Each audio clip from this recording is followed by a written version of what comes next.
नमस्कार। कहानी गोल्ड में आज सुनिए हिंदी साहित्य की प्रतिष्ठित लेखिका उर्मिला शेरगिल जी की लिखी कहानी। दोस्तों, उर्मिला शेरगिल जी की कहानियाँ प्रेमचंद की परंपरा से आती हैं। जहाँ जीवन का यथार्थ है तो जीने की इच्छा को फलीभूत करता मार्ग भी है। उनकी कहानियों में स्त्री जीवन के कई रूप हैं। दोस्तों, उर्मिला शेरगिल जी हिंदी साहित्य जगत में एक मजबूत हस्ताक्षर मानी जाती हैं। तो आइए सुनते हैं इन्हीं की लिखी एक प्रेम कहानी, परिंदों का लौटना।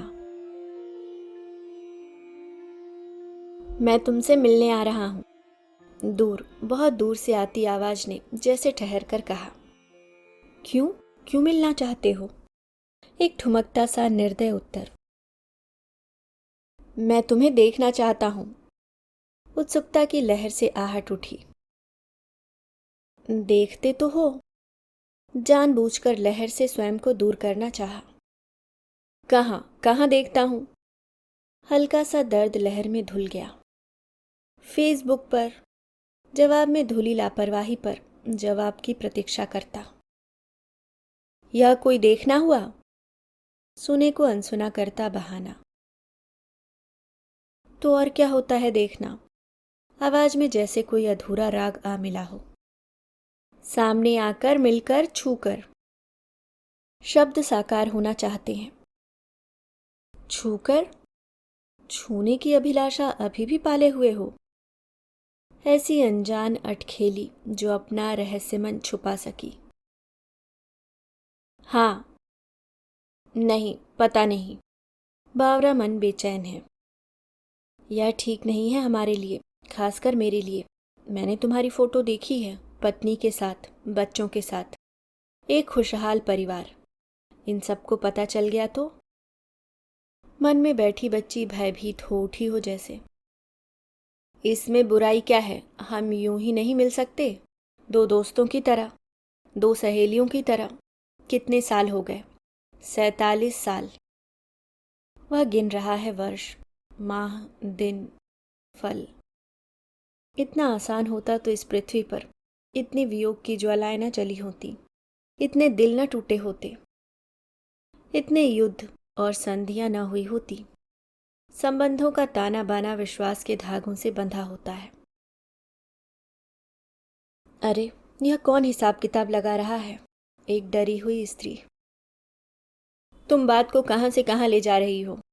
आवाज में झुंझलाहट भर गई जैसे। जहां ले जाना चाहिए। वह थोड़ा बेलिहाज हो चली। देखो कांता, बस एक बार, सिर्फ एक बार मिलना चाहता हूं। मान लो मैं बिना बताए आ जाता तो क्या तुम दरवाजा न खोलती? मुझे अपने घर से बाहर निकाल देती? सवाल सिर्फ सवाल। कांता के पास कोई जवाब न था। यह तीसरा दिन है, तीसरा दिन, चौथी रात, जब वह कपिल के सवाल का कोई जवाब नहीं ढूंढ पाई। कई बार जवाब आसपास होते हुए भी पकड़ में नहीं आ पाता। वह जाग रही है, बेचैनी में डूबी लगातार। उसके आने को बनने वाली दुनिया को फूल बंद रही है। सिर भारी है, आंखें जल रही हैं, हाथ पांव में जलन है, टूटन है, नसें तड़प रही हैं। अनिर्णय के ऐसे छटपटाते समय में न उसे बाहर खिले गुलाब के फूल दिखाई दे रहे हैं, न चिड़ियों की चचहाहट सुनाई दे रही है, न तेज हवाओं का स्वर सुनाई दे रहा है, न बारिश की बेरहम आवाजें और रौद्र रूप दिखाई दे रहा है। बाई कब चली गई? सब्जी वाले ने आवाज लगाई। उसने नहीं सुनी। अखबार बाहर पड़े हैं, उसने नहीं पढ़े। फोन की घंटियां बज बज कर बंद हो गई, उसने नहीं सुनी। कपिल ने 10 एक मैसेज किए, मगर उसने कांपती उंगलियों से मैसेज खोले, पढ़े और बिना उत्तर दिए छोड़ दिए। तबीयत तो ठीक है ना? वो पूछ रहा है। उसका रात के 2 बजे फोन करके पूछना उसे अच्छा ही लग रहा है। तबीयत ठीक नहीं है? क्या हो गया है? दवा ली? डॉक्टर को दिखाया? नहीं, जरूरत नहीं है। अभी तुम कहाँ पर हो? अपने घर पर। बच्चे? बाहर हैं। पति? तुम्हें बताया तो था। मैं हर 5 साल में आता हूँ। हमारे बैच वाले गेट टुगेदर रखते हैं। 2 दिन का शानदार प्रोग्राम होता है। डांस, संगीत, लंच, डिनर, पिकनिक, सब कुछ भव्य और अविस्मरणीय। उसके बाद मैं अपनी बहन के पास जाता हूँ। वहीं सारे रिश्तेदार आ जाते हैं। इतने सालों में कभी तुम्हें मेरा ख्याल नहीं आया? क्योंकि मुझे नहीं पता था कि तुम इसी शहर में हो, अकेली हो। तुम्हारे दोस्तों ने नहीं बताया? सब मिलते जुलते हैं। भावनाओं के स्तर पर हम सब एक जैसा फील करते हैं। कमल का दुबई में नर्सिंग होम है, लेकिन वह यहीं लौट कर आ रहा है। नए सिरे से सब कुछ शुरू करेगा। हर बार पत्नी साथ में होती थी। और राकेश? राकेश का मत पूछो। उसके साथ जो हुआ वह कोई कल्पना भी नहीं कर सकता। ओह, तुम्हारी बात होती है? नहीं, मैं दोबारा उस दुनिया में नहीं जाना चाहता हूँ जिस दुनिया ने मुझे। क्यों? तकलीफ होती है, बहुत ज़्यादा तकलीफ। तकलीफ में जीना भी एक अलग सुख देता है। अचानक तुमसे बात होना मेरे लिए आश्चर्यजनक है। कहाँ रही तुम? 1975 में हम अलग हुए थे और आज 2022 में बात हो रही है। तब से मैं तुम्हें खोज रहा था। यह चुप्पी क्यों, कांता? क्योंकि चुप की कोई जुबान नहीं होती। चुप की ही जुबान होती है। तुम्हारी बातों में विरोधाभास है, पर चुप असर तो डालती है। तुमने मेरे किसी भी मैसेज का जवाब नहीं दिया। मैं डरती थी। किससे? अपने आप से। पिछले 40-45 वर्षों में मैं कभी भी नहीं डरी। अकेली रही तब भी नहीं। सैकड़ों देशों की यात्राएं करती रही तब भी नहीं। कैंसर से लड़ रही थी तब भी नहीं। कोविड हो गया था तब भी नहीं। मौत से भी नहीं। पर पिछले 4 दिनों से डर के मारे सो नहीं पाई हूँ। तुम्हारी बेटी, बेटे, पत्नी, अपने बच्चों और पति, सबसे डरती हूँ। एक बनी बनाई इमेज, सुख शांति से भरा परिवार। उस परिवार में सब कुछ स्वीकार्य होगा, मेरा प्रेम प्रसंग नहीं, कतई नहीं। सो प्लीज, जैसे 47 साल निकल गए, अपरिचय में, अबोले में, अनदेखे, बाकी भी निकल जाने दो। कल मेरी फ्लाइट है। कपिल की आवाज में खुशी की खनक है। क्यों? क्यों आ रहे हो? मुंबई, मुंबई से इंदौर। वह अपनी ही धुन में बताया जा रहा है। अब भी सोच लो। कांता, प्लीज आने दो। बाय, शुभ यात्रा। कहकर उसने फोन रख दिया। उसने देखा, उसकी हथेलियां पसीने से चिपचिपा रही थीं। पूरी देह एक अजीब सी सिहरन से कांप रही थी। ठीक वैसी ही सिहरन जब वो कपिल से मिला करती थी, तब हुआ करती थी। ताज्जुब के इतने वर्षों बाद आज वही सिहरन उसकी देह को सिहरा रही थी। कपिल से मिलने और बिछुड़ने की बेचैनी ने चारों तरफ कुहासा फैला दिया था। रेडियो से आ रही छाया गांगुली की आवाज उसकी रूह में उतरती जा रही थी। आपकी याद आती रही रात भर, चश्मे नम मुस्कुराती रही रात भर। रात भर दर्द की शम्मा जलती रही, गम की लौ थरथराती रही रात भर। याद के चांद दिल में उतरते रहे, चांदनी जगमगाती रही रात भर। कोई दीवाना गलियों में फिरता रहा, कोई आवाज आती रही रात भर। आपकी याद आती रही रात भर। हुआ यह था कि उसके बड़े भाई इंजीनियरिंग की पढ़ाई करने के लिए भोपाल आ गए थे। साल भर बाद वह भी आ गई थी, क्योंकि उसे पढ़ने का जुनून था। वह कुछ विशेष बनना चाहती थी अपने जीवन में। दोनों भाई बहन हॉस्टल में नहीं रहना चाहते थे, इसलिए उन्होंने एक किराए का मकान ले लिया था। किराए का मकान भी ऐसा था जिसमें 2 कमरे ऊपर के इनके हिस्से में थे और तीसरा कमरा कपिल के पास। बाथरूम अलग थे। किचन बना दिया गया था इन दोनों के लिए अस्थायी रूप से। कपिल का कमरा बाहर से खुलता था, पर बीच का दरवाज़ा भी था जो अक्सर बंद रहता था। पढ़ने वाले कमरे में बहुत ही सुंदर टेबल कुर्सियां रखी थीं, किताबों की रैक, टेबल लैंप और छोटा सा दीवान। उसका मन खुश हो गया था इतनी सुंदर स्टडी देखकर। कपिल ने बताया था कि उसके पिता आर्मी में हैं, माँ बचपन में गुजर गई थी। पिता साल में एक बार आते थे और बाकी दिनों में कपिल चला जाता था। तब पिता और भाई के मन में ये ख्याल दूर दूर तक न था कि वह पढ़ाई के अलावा भी कुछ और सोच सकती है या कर सकती है। पिता अपने बिजनेस में व्यस्त थे और भाई कॉलेज और कॉलेज की राजनीति में। भाई का स्वभाव किसी भी बात को लेकर संकीर्ण नहीं था। वे पढ़ने, भाषण देने, मीटिंग करने में व्यस्त रहते और इधर कपिल कांता को कभी पढ़ाता तो कभी बाजार ले जाता तो कभी किचन में हेल्प करता। कांता का वह अंतिम वर्ष था। कपिल को उसी वर्ष अच्छी खासी नौकरी मिल गई थी। तब समस्या पैदा हुई कि मकान का क्या किया जाए। कपिल के पिता नहीं चाहते थे कि किराएदारों के भरोसे मकान छोड़ दिया जाए। तब कपिल ने ही पिता को मना लिया था कि 6 माह बाद दोनों यूं ही चले जाएंगे। परीक्षाएं सिर पर हैं, उन्हें रहने दो। आपका पूरा घर मैं नहीं संभाल पाऊंगी। मैं आया करूंगा ना हर 15 दिन में। तब ठीक है। मुझे याद करोगी? याद करने वाली क्या बात है? तुम्हें यहाँ अच्छा नहीं लगेगा? अच्छा लगेगा। फिर क्यों जाना चाहती हो? मैं आगे भी पढ़ना चाहती हूँ।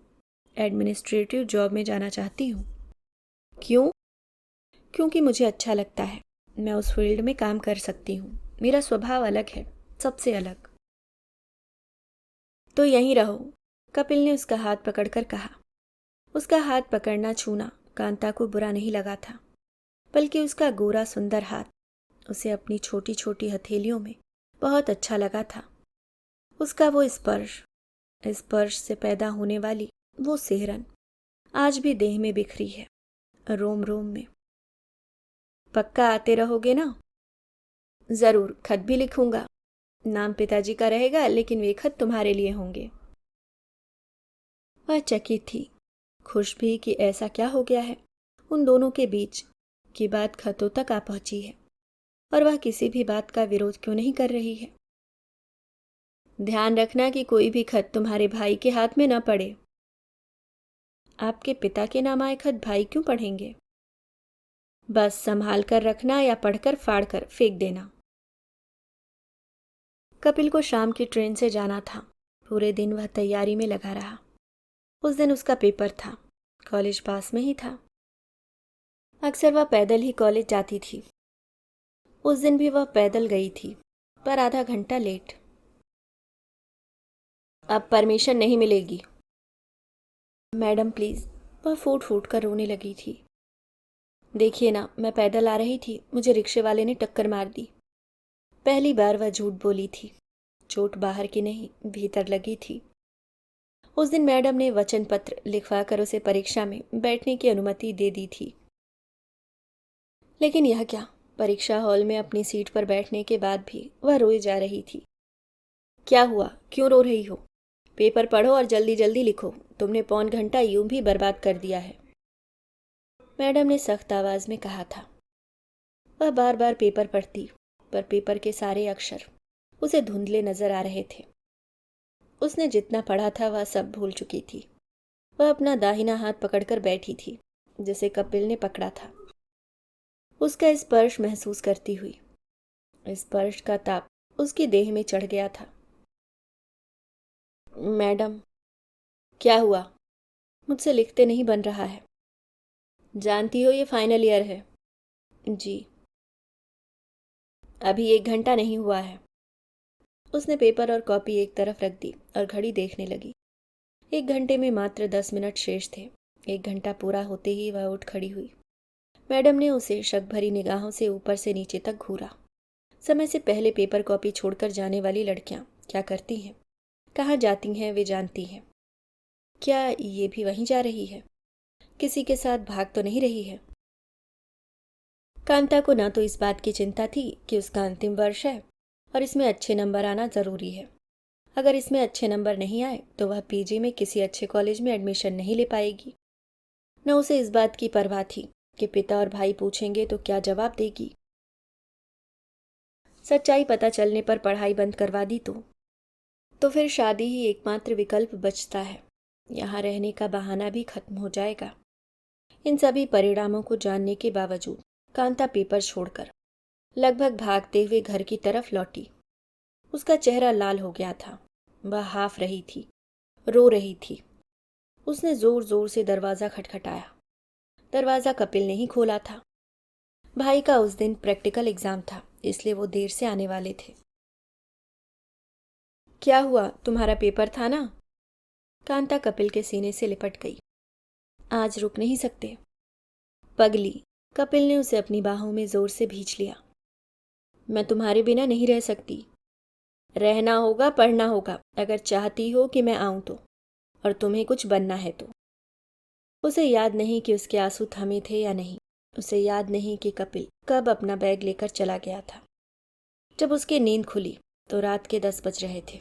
उसने भाई को बताया कि वह अपना पेपर भूल गई थी, और जब कॉलेज पहुंची तब तक समय निकल चुका था। उसे परीक्षा देने की अनुमति नहीं मिली। भाई ने सिर पकड़ लिया। उसका भविष्य डूबता नजर आ रहा था उन्हें। हालांकि वह भाई से नजरें नहीं मिला पा रही थी, इस डर से कि कहीं उसकी आंखों में बैठा चोर उसकी झूठी कहानी बयां न कर दे। और उस साल, यानी 1975, उस साल ने उसके जीवन को पूरी तरह से बदल दिया था। भाई ने शहर छोड़ दिया था। वे आगे अपना काम करना चाहते थे। उसे वहां अकेले रहने की अनुमति नहीं मिली थी। वह रोते बिलखते भाई के साथ ही लौट आई थी। बस उन दोनों के बीच संवाद का एकमात्र माध्यम खत ही रह गए थे। खतों का आदान प्रदान। खत उन दोनों के जीवन में राग विराग, विरह मिलन और एहसासों के रंग भर रहे थे। लेकिन जीवन में जब कुछ बिगड़ना होता है तो बिगड़ता ही चला जाता है। रास्ते अंधेरे में खो जाते हैं और बेहद प्यारी आत्मा की डोर किसी और के हाथ में। एक दिन कपिल का खत पिता के हाथ पड़ गया था। पिता ने न कुछ कहा न पूछा, केवल एक जोर का थप्पड़ उसके गाल पर मारा था। और शेष आने वाले खतों को उन्होंने बेरहमी से फाड़ना शुरू कर दिया था। वह उसी दुख और गुस्से में अपनी पढ़ाई पूरी करके नौकरी में बाहर निकल गई थी। पर शादी करके और तब से लेकर आज तक परिवार, बच्चे और पति ही उसके जीवन की धुरी थे। इसके आगे का जगत उसके लिए अछूता हो गया था। उसकी विस्मृति में कहीं कपिल के साथ बिताया गया जीवन गहरी नींद में सो गया था। न वो फेसबुक जानती थी, न व्हाट्सएप, न मैसेंजर, न इंस्टाग्राम। वो तो बच्चों ने उसे फेसबुक से जोड़ लिया था। फिर धीरे धीरे वह फेसबुक के विराट संसार से जुड़ती गई थी, और एक बार देखती क्या है कि कपिल अपनी पत्नी के साथ मुस्कुराते हुए घूम रहे हैं। वह एक क्षण में ही पहचान गई थी। कितना बदल गया है। चेहरा कुछ दब गया था, लंबा और चपटा सा दिख रहा था। बाल सफ़ेद हो गए थे। उसके मुकाबले उसकी पत्नी ज़्यादा खूबसूरत और जवान लग रही थी। बगल में उसकी बेटी और बेटा खड़े थे। कपिल, कपिल, काश न तुम दिखते न मिलते। यूँ तुम्हें देखकर मैं उदास क्यों हो रही हूँ? क्यों मेरे भीतर बर्फ बह रही है? तब उसने उसकी फ़ोटो को पसंद करना शुरू कर दिया था। वह उसकी फ़ोटो देखती रहती घंटों तक। उसके चेहरे को बार बार देखती। अब उसका मन चारों तरफ से उचट गया था। केवल और केवल उसके बारे में सोचती रहती, जबकि बाहर की दुनिया में रूस और यूक्रेन का युद्ध चल रहा था। खूबसूरत खंडित हो चुके भवनों का मलबा पड़ा था। सैनिकों और नागरिकों की लाशें बिछी पड़ी थी। लोग देश छोड़कर भाग रहे थे। चारों तरफ हाहाकार मचा था। एक दूसरे देश में तख्ता पलट हो गया था। महिलाएं और बच्चे गलियों से भूख से और हिंसा में मारे जा रहे थे। बाढ़ में शहर के शहर डूब रहे थे। कहीं जंगलों में आग लगी थी तो कहीं बच्चियों के साथ बलात्कार हो रहे थे। उनकी हत्या की जा रही थी। राजनीतिक बहसों ने घर में अजीब सा शोर भर दिया था। फिर भी वह उसी के बारे में सोच रही थी। उसे डॉक्टर के पास जाकर आंखों की जांच करवानी थी, पर वह नहीं जा रही थी। उसे माँ के साथ रुकना था, पर वह एकांत में दरवाज़ा बंद करके केवल और केवल उसकी 2-4 फोटो देखती रहती। यह उसका उन्माद था, या बीते वर्षों में जीने की अभीप्सा। यह दुनिया से पलायन था, या अपना खालीपन भरने का नशा। वह स्वार्थी हो गई थी या आत्मलीन। ये तो बेईमानी हुई। किसके साथ बेईमानी? पति के साथ? कैसे? इस उम्र में तुम अपने प्रेम को लेकर परेशान हो उसके साथ बिताए अपने वक्त को लेकर, उसकी यादों को लेकर। नहीं, वह पति के बीच नहीं आ रहा है। उसने तो एक शब्द तक नहीं कहा है, न पति से अलग होने को, न संबंधों को लेकर। फिर बेईमानी कैसी? वह मेरे बीते समय का सबसे खूबसूरत हिस्सा है, मेरी रूह में बसा स्वप्न लोक। अब वह पीछा कर रहा है हर रोज, हर घंटे, हर पल। वह 2 कदम आगे बढ़ाती, घर के बाहर निकलती, तो वह अपने परिवार के साथ यात्राओं की खींची गई तस्वीरें फेसबुक पर पोस्ट करता, जो उसकी पसंद की होती। क्या फेसबुक से हट जाऊं? न फेसबुक में रहूंगी, न फेसबुक पर वह दिखेगा, न कमेंट्स लिखेगा, न उसे कुछ सोचना पड़ेगा। लेकिन वह तो उड़ चुका है भारत के लिए। उसके शहर में उतरेगा, वह आएगा, मिलेगा, मैं उसे देखूंगी, वह मुझे देखेगा। तब क्या होगा? तुमने मना भी तो नहीं किया है, क्यों? नहीं, वह उसके सामने नहीं आना चाहती है। तुम भाग रही हो, तुम डर रही हो। वह स्वयं को झिड़कती। अगर तुम्हें उससे कोई सरोकार न होता तो तुम क्यों अमेरिका के शहरों के आसपास जंगलों में लगी आग से परेशान होती? क्यों अमेरिका में फैलने वाली बीमारियों को लेकर चिंतित होती थी? उस देश में कौन है तुम्हारा जिसकी फिक्र में तुम जागती हो, आहें भरती हो? इससे पहले तो कभी ऐसा नहीं हुआ। मगर वह बीता वक्त, वे साथ गुजारे पल, क्या तुम्हारे मन को नहीं झकझोर रहे हैं? कांता ने उठकर लाइट जलाई, दरवाजा खोल दिया। बेचैनी के कारण उसका मन घबरा रहा था। टीवी ऑन किया, फिर बंद कर दिया। बेडरूम में अपना रेडियो उठा लाई, गजल का चैनल ऑन कर दिया। राधिका चोपड़ा की खनकती आवाज उसके मन को हौले हौले छूने लगी। मुझसे पहली सी मोहब्बत मेरे महबूब न मांग, मैंने समझा था तेरी आंखों के सिवाय दुनिया में रखा क्या है। तू जो मिल गया, तू जो मिल जाए तो। नहीं, उसने अपने चेहरे को हथेलियों में भर लिया। बड़ी मुश्किल से जीवन को पटरी पर लाई थी, पर कपिल ने आकर सारा धैर्य, सारा संयम तोड़ दिया था। उसका मन उसी से पूछ रहा था। वही है ना, वही जिसे तुमने दिल की कई परतों के बीच छुपा रखा था, जिसके नाम को तुमने अपनी जुबान के भीतर कुंजी की तरह दबा लिया था। अन्यथा उसका नाम जुबान पर आते आते क्यों तुम्हें अपनी जीभ दांतों तले दबानी पड़ती थी? मंदिरों में जाकर तुम उसके खुशहाल जीवन की दुआ मांगती थी या नहीं? क्यों? बोलो, जवाब दो। और आज जब वो तुमसे मिलना चाहता है तो तुम बहाने बना रही हो। क्यों? अपने मन से पूछो, क्या मैं भाग रही हूं? हाँ। क्यों? मैं अपने जीवन में कोई नई आंधी नहीं लाना चाहती हूं। आंधी तो तुम्हारे भीतर जीवन भर से चल रही है, केवल तुमने उसको सुना और देखा नहीं था। उसका मन उससे पूछ रहा है, दिले नादान तुझे हुआ क्या है? आखिर इस दर्द की दवा क्या है? उसे गुजर जाने दो। कलंक लगेगा, कौन लगाएगा? मेरी आत्मा, मेरा मन, मेरा हृदय, मेरी बुद्धि। आजमा कर देखो, नहीं सहा जाएगा। सहने का दर्द ही तो होगा। अब वो बर्दाश्त नहीं होता। प्यार ताकत देता है, पर प्यार अमन चैन भी छीन लेता है। रात दिन द्वंद, सवाल जवाब, आत्मालाप सा चलता रहता है। पुरानी एल्बम उठाकर फोटो देख रही है, कहीं किसी चित्र में नजर आ जाए। लेकिन वो तो तभी फाड़ दिए थे जब पिता को उसके खतों के बारे में पता चला था। तब खत और फोटो सब अग्नि के हवाले कर दिए थे। आग वहां जली थी, तपिश उसने झेली थी, लपटें वहां उठी थी, फफोलों से उसकी देह भर गई थी। आंसू टपक रहे हैं लगातार, आंसुओं को टपकने दे रही है। तो पकड़ो जीवन की उस डोर को जिसे उसके पिता ने पकड़ लिया था। पिता है, पूछ ही नहीं पाई। उसकी मुलाकात के पहले ही तो एक बार पिता से मुलाकात हुई थी। होंगे, ये भी हो सकता है कि वे शहीद हो गए हों। कभी फोटो में तो नहीं दिखे। सबसे पहले उन्हीं के बारे में पूछूंगी। अब उसकी फ्लाइट कहाँ होगी? वह बार बार घड़ी देख रही है। हे भगवान, उसकी यात्रा को सुरक्षित रखना, वह सही सलामत आ जाए। डर रही हो? क्यों? क्योंकि विमान यात्राओं का डर तुम्हारे भीतर बैठा है। तुम्हें लगता है विमान दुर्घटनाओं में कोई नहीं बचता है। यदि कोई अनहोनी हो गई तो वह भी नहीं बचेगा। नहीं नहीं, इतने बुरे ख्याल ही क्यों आते हैं तुम्हारे कमज़ोर और पापी दिल दिमाग? बीच के वर्षों में तो तुमने कभी कुछ नहीं सोचा, जाना समझा। अब इतनी चिंता क्यों? घड़ी की तरफ निगाहें टिकी हैं। अब वो मुंबई में उतरने वाला होगा। लंबा गोरा, अंग्रेजों की तरह दिखने वाला।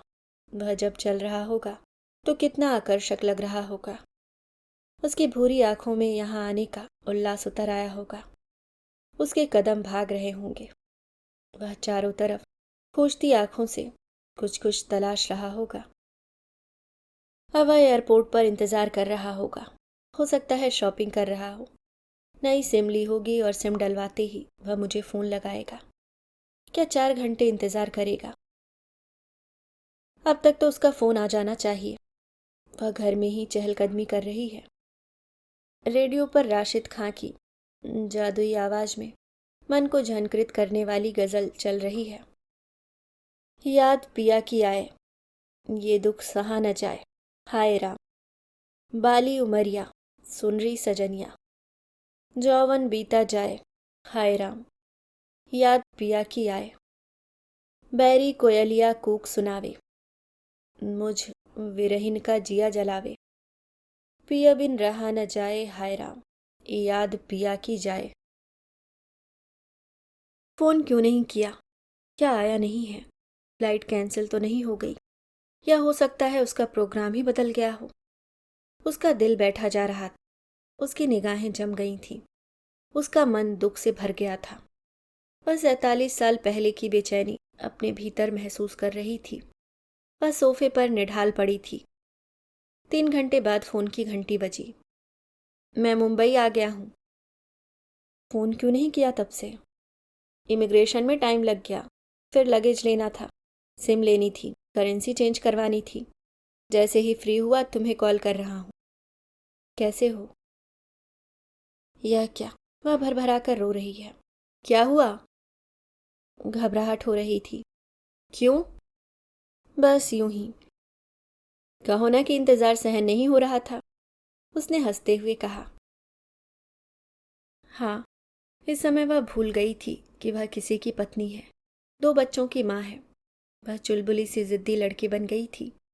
उसकी देह में वही तरंग उठ रही थी, वही खुशी बह रही थी जो उसके भीतर 47 सालों से बह रही थी, खामोशी से। वह आंखें बंद करके उसकी छवि देख रही थी। कब तक पहुंच रहे हो? 7-8 बजे तक। कहाँ रुकोगे? आज तो होटल में ही। सुबह सुबह क्या करोगे? तुमसे मिलने आऊँगा और रात रात में क्या सोऊंगा? बस तुमसे बातें करूँगा पूरी रात। आओगे कब? एकदम सुबह। एकदम सुबह वह दरवाजे के बाहर खड़ी थी। पूरी रात न नींद आई थी न मुंह बंद हुआ था। अनवरत बातें करते हुए स्कूल बसें आ जा रही थीं। लोग सुबह की सैर पर आ जा रहे थे। वह कोने तक जाती फिर लौट आती। तभी दूर कार आती दिखी। इसी कार में है वह यानी कपिल, यानी मेरा। उसने अपना हाथ बाएं वक्ष पर रख लिया। धड़कनें बढ़ गई थीं। उन्हें सुना जा सकता था। कार ठीक उसके सामने रुकी। उसने बैग बाहर निकाला, पेमेंट किया। बाहें फैलाते फैलाते रह गया वह। वही रंग था टमाटर सा लाल, वही बाल थे पर सफ़ेद, वही आंखें थी पर आसपास की त्वचा ढीली पड़ गई थी, वही कद था पर कंधे हल्के से झुक गए थे, वही चौड़ा ललाट था जिस पर गहरी लकीरें साफ दिख रही थी। क्या हुआ? क्या बूढ़ा दिख रहा हूँ? नहीं नहीं, अंदर चलो, वह कांपती आवाज़ में बोली। अंदर आते ही उसने अपनी लंबी बाहें फैला दी और जोर से उसे भींच लिया। हाँ, होठों तक आते आते वह ठहरा। गहरी निगाहों से देखा। इन होठों पर उसने तब हजारों चुम्बन लिए थे, पर आज वह वहीं माथे के ऊपर ठहर गया। पल भर के लिए पत्नी का चेहरा सामने आ गया, मुस्कुराती खूबसूरत पत्नी। लेकिन इस समय कांता उसके सामने थी। कांता उसकी स्वप्न परी, उसकी हृदयेश्वरी, उसकी आत्मेश्वरी। पानी लाती हूँ, चाय लोगे या नाश्ता? सालों साल हो गए हैं उसके होठों को यूं ही अनछुए। पति को तो कभी लगा ही नहीं कि प्यार अभिव्यक्त करने का चुम्बन भी खूबसूरत तरीका होता है। वह उचटती निगाहों से उसका घर, दीवारें, तस्वीरें और मूर्तियां देख रहा था। चाय। उसने उसका हाथ अपने हाथ में ले लिया, गरम नरम सुंदर हाथ। वैसी ही हो तुम भी।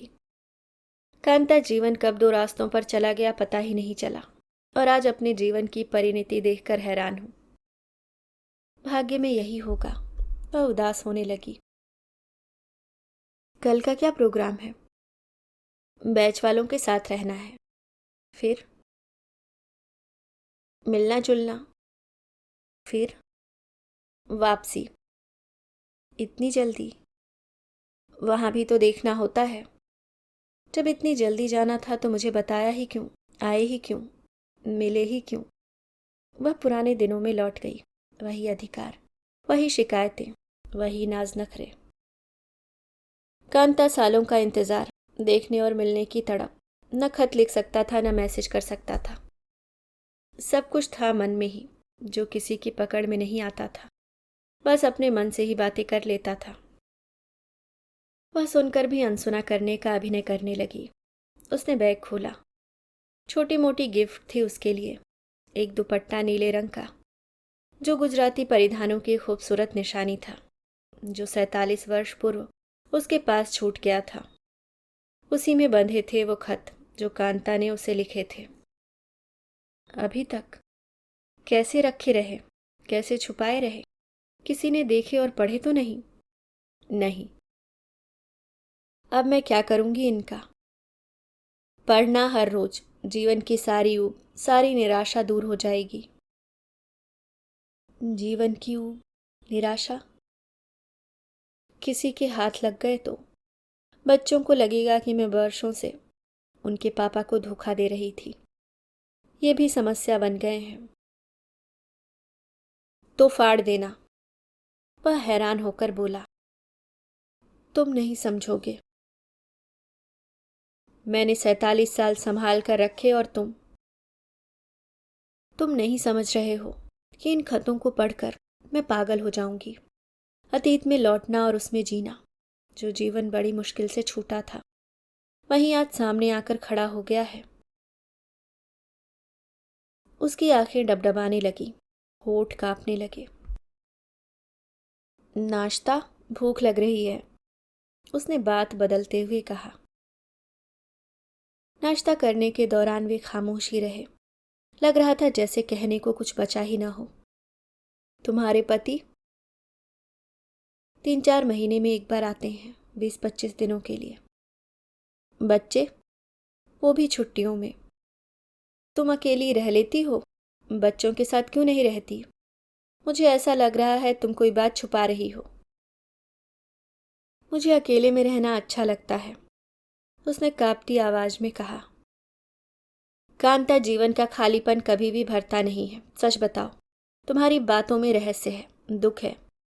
उसने नाश्ते की प्लेट परे सरकाते हुए कहा। जानकर भी क्या करोगे? तुम मेरा भाग्य बदल सकते हो नहीं ना? अब तुम्हारे जीवन के बारे में जानना मेरे लिए जरूरी है। सुनो, वह शादी मैंने गुस्से में की थी। उनके 2 बच्चे पहली पत्नी से थे। सबने मेरा साथ छोड़ दिया था। बाद के दिन बहुत तनाव भरे रहे। न बच्चों ने मुझे अपनाया, न बाद में मेरे पति से मेरी बनी। उसका परिणाम तुम देख रहे हो, इस घर के सूनेपन में। ऊपर से ये बीमारियां। पहले एक एनजीओ के साथ मिलकर बच्चों को पढ़ाती थी, पर फिलहाल वो भी बंद है। मैं आज स्वीकार करती हूँ कि मैं सबके सामने एक झूठी जिंदगी जीती रही, छायालोक में अपना जीवन जी रही थी। यह प्रेम करने की सजा थी या तुमसे बदला लेने का निर्णय? जब हम प्रेम में होते हैं तब चीज़ों को उनकी गहराई को देख नहीं पाते हैं, जबकि प्रेम तो बड़ी और गहरी दृष्टि देता है। कल सुबह बीती कब तपती दोपहर सिर पर आकर खड़ी हो गई और कब शाम होने को आई। उसका रोम रोम व्यथा में डूब गया है। वह अपने आंसुओं को पी रहा है, वह अपनी रुलाई को दबा रहा है, वह अपनी जिंदगी के पन्ने फाड़ रहा है। अब तक उसके पास 30-40 फोन आ चुके। डिनर पर पूरा बैच इकट्ठा हो रहा है। वह चुप रही। चलना चाहिए। वह चुप रही। फोन करूंगा, समय मिला तो आऊंगा। वह चुप रही। कांता, कुछ बोलो। तुमने मेरे खतों का क्या किया? कभी किसी ने पढ़े तो नहीं थे? कभी नहीं। मेरे मरने के बाद कितना बुरा लगेगा सबको, ये जानकर कि मैंने कभी किसी को प्यार किया था और खत लिखे थे।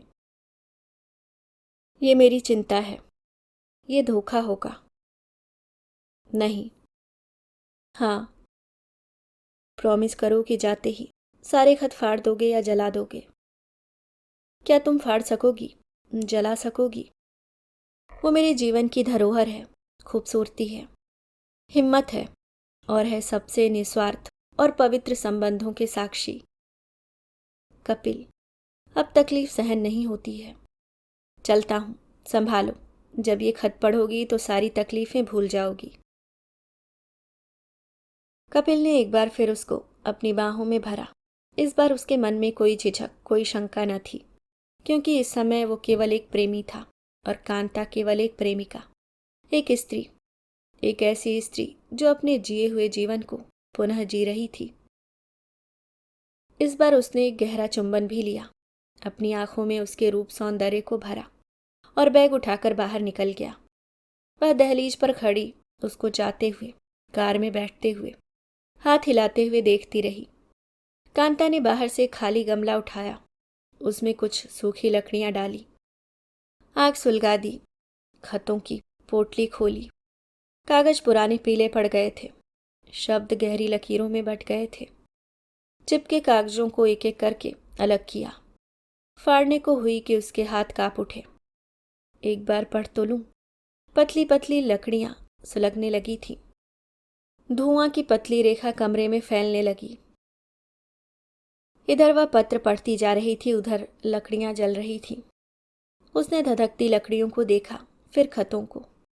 वह उठी, पानी भर ग्लास लाई। वह धीमे धीमे गुनगुना रही थी। अपनी आवाज सुनकर पहले तो वह चौंकी, फिर गले को खखारा। क्या हुआ? मैं तो कभी गाती या गुनगुनाती तक नहीं थी। मेरे भीतर तो केवल रुलाई और रुलाई का समंदर भरा था, पर आज उसके गले से गीत के बोल स्वर निकल रहे थे। उसने पानी की धार बनाई और जलती लकड़ियों पर उड़ेलने लगी। एक बार फिर बुझती लकड़ियों से धुआं उठने लगा था, पर कांता को कोई परवाह नहीं थी। उसने सारे खत उठाए और संभाल कर दुपट्टे में लपेट कर रख दिए। वह इसी शहर में है, इस शहर की फिजा में उसकी महक होगी। वह फिर आएगा उससे मिलने के लिए। उसने रेडियो का वॉल्यूम बढ़ाया। राशिद खां की मदहोश करने वाली आवाज पूरे कमरे में गूंज रही थी। आओगे जब तुम ओ साजना, अंगना फूल खिलेंगे, बरसेगा सावन झूम झूम के, दो दिल ऐसे मिलेंगे, आओगे जब तुम साजना। वह समझ गई कि कपिल उसके खतों को क्यों नहीं फाड़ या जला पाया। अभी आप सुन रहे थे हिंदी जगत की समकालीन लेखिका उर्मिला शिरीष जी की लिखी कहानी परिंदों का लौटना।